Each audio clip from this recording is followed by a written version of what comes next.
Alright, y'all, I'm back once again. I want to help you guys get prepped and ready for your springboard test that you're going to be taking, most of you, the next class period. So let's get these quick notes. Hopefully they don't take too long. So we're going to say properties and solving equations with justifications. Okay? You're going to have to do this on your test that's coming up. So I'm bringing out some special things that you should know and be pretty aware of. Most of this is pretty self-explanatory. All right? So, your properties to know are commutative property, associative property, distributive property. So let's start with those three. Remember, commutative property, I want order in my community. So it changes the order of numbers, or terms, I should say terms instead of numbers. Changes the order of the terms. Okay? So for example, if they have 3x plus 2x plus 3 equals 7, and then they changed it to 2x plus 3x plus 3 equals 7, right? This is the commutative property because it changed the order. So make sure that that makes sense to you, okay? Associative property. I associate with a group of people. So remember, that changes the grouping of terms, right? So for example, in this one, right, if they give you 5 plus 2 plus 9 equals 16, and then all of a sudden they change that to 5 plus 2 plus 9 equals 16. This is showing the associative property because first 2 and 9 were grouped, but then they changed it so that 5 and 2 were grouped. Alright? So that's showing associative property.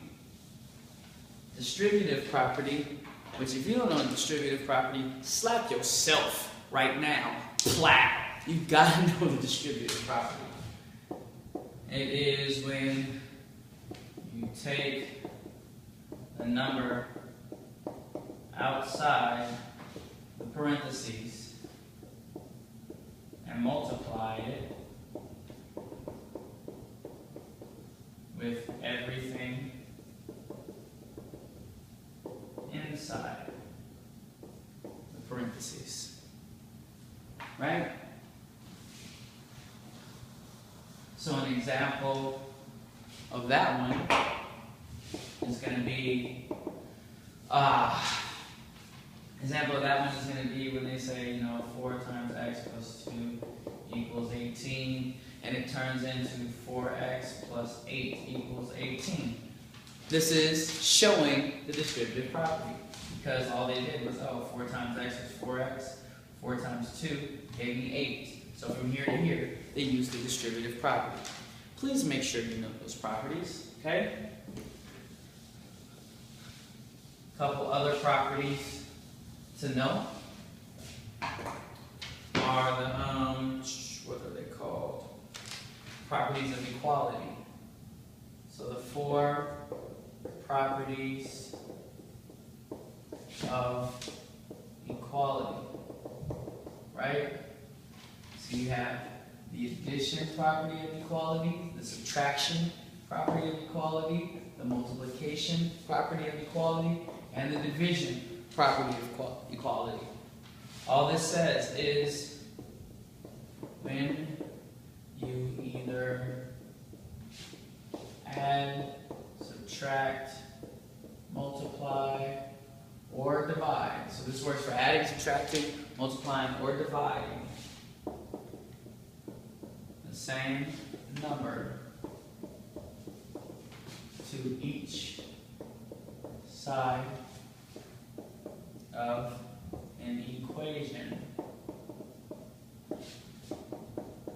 you are using a property of equality. Okay? So remember that. So let's show what one of those looks like. Right? So for example, they give you the problem and it looks like this. 3x equals negative 18. And the next step looks like this. X equals negative, not 9. X equals negative 6. How did they go from here to here? They divided by 3. They divided by 3. So how they went from here to here was they used the division property of equality. They took the same thing and divided it on each side. When you take the same thing and add it on each side, that's the addition property of equality.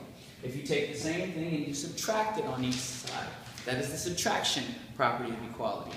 You have to know those properties of equality, okay? Last, maybe not last. Next one, you need to know the property combine like terms. Right? You should know this. So when you, I'm not even going to write a definition for that. You should know what combining like terms is, right? So when you put together common terms on the same side of the equal sign. Property of that one is called combining like terms. Alright? So let's look at an example of that. So an example of that says, if I have 3x plus 2x equals 16, and then all of a sudden they say 5x equals 16. This is an example of combine like terms, right? Those are similar, so 3x's and 2x's is really 5x's, so they put them together. Same thing if I have 2 plus x minus 7 equals 16. And it magically turns into negative 5 plus x equals 16. What did I do here? 2 and negative 7 are like terms. I put those together. 2 and negative 7 is negative 5 and x. So again, this is another example of combining like terms. Let me check my time. Oh yeah, we're good to go. Alright? So we will do one problem so that you can see it, because you will have to do something like this in your homework. Let's give you a beast. It says negative 3x minus 2 times x plus 6 equals 2x minus 18. I have no idea if this is going to work out pretty or not, but I guess we'll find out. You guys will know how you can deal with fractions. So we're going to do it. We're going to justify. Here's my original. First thing I'm going to do is distribute. So I get negative 3x. Negative 2 times x is negative 2x. Negative 2 times 6 is negative 12. Equals 2x minus 18.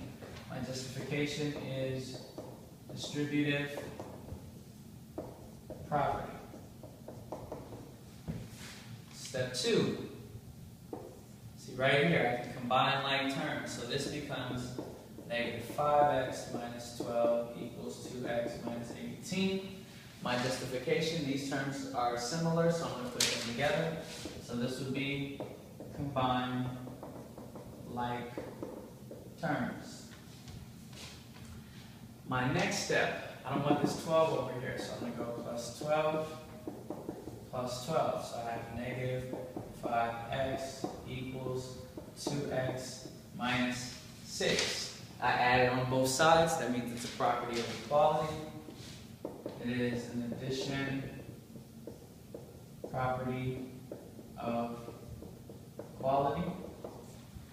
I'm going to get this on the other side, so I'm going to subtract 2x minus 2x. This is negative 7x equals negative 6. I subtracted on both sides, so coming from here to here was a subtraction property of equality.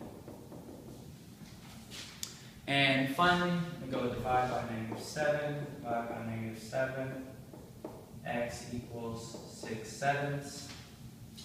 And that is a division property of equality. Solved it. We did the justification.